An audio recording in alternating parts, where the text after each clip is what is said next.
माता सीता के श्राप से गया में नहीं उगती तुलसी और ब्राह्मण कभी नहीं होते संतुष्ट। बड़ी रोचक है इसकी कथा।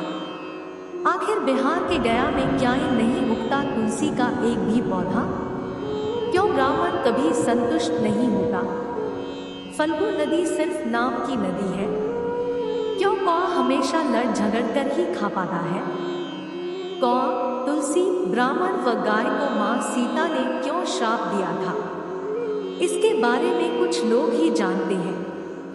आइए हम विस्तार से इस बारे में बताते हैं।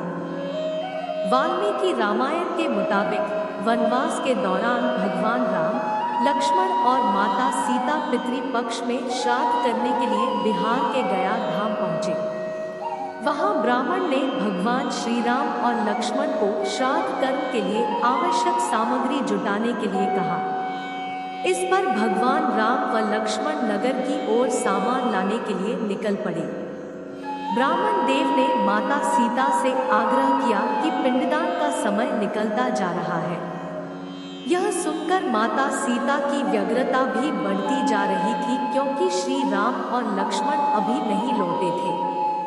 इसी दौरान दशरथ जी की आत्मा ने उन्हें आभास कराया कि पिंडदान का वक्त बीता जा रहा है।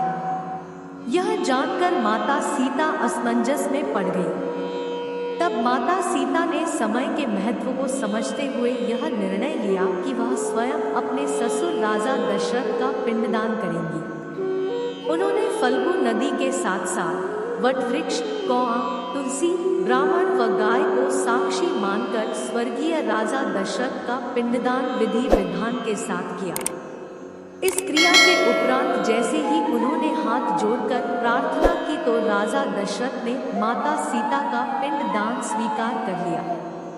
माता सीता इस बात से प्रफुल्लित हुई कि उनकी पूजा दशरथ जी ने स्वीकार कर ली है।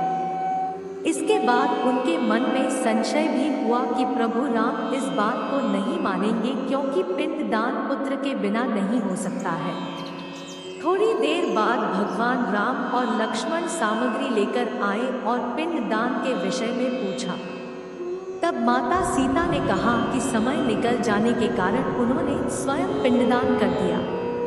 प्रभु राम को इस बात का विश्वास नहीं हो रहा था कि बिना पुत्र और बिना सामग्री के पिंडदान कैसे संपन्न और स्वीकार हो सकता है। इसके बाद माता सीता ने कहा कि वहां उपस्थित फल्गु नदी, तुलसी, कौआ, गाय, वटवृक्ष और ब्राह्मण श्राद्धकर की गवाही दे सकते हैं। भगवान राम ने जब इन सब से पिंडदान किए जाने की बात सच है या नहीं पूछा, तब फल्गु नदी, गाय, कौआ, तुलसी और ब्राह्मण पांचों ने प्रभु राम का क्रोध देखकर झूठ बोल दिया कि माता सीता ने कोई पिंडदान नहीं किया है। वटवृक्ष ने सत्य कहा कि माता सीता ने सबको साक्षी मानकर विधि पूर्वक राजा दशरथ का पिंडदान किया है। पांचों साक्षी के झूठ बोलने पर माता सीता ने क्रोधित होकर उन्हें आजीवन श्राप दे दिया। इन्हें मिला था श्राप। फल्गु नदी को श्राप दिया कि वह सिर्फ नाम की नदी रहेगी, उसमें पानी नहीं रहेगा। इसी कारण फल्गु नदी आज भी गया में सूखी है। गाय को श्राप दिया कि गाय पूजनीय होकर भी सिर्फ उसके पिछले हिस्से की पूजा की जाएगी और गाय को खाने के लिए दर बदर भटकना पड़ेगा। आज भी हिंदू धर्म में गाय के सिर्फ पिछले हिस्से की पूजा की जाती है। माता सीता ने ब्राह्मण को कभी भी संतुष्ट न होने और कितना भी मिले उसकी दरिद्रता हमेशा बनी रहेगी का श्राप दिया।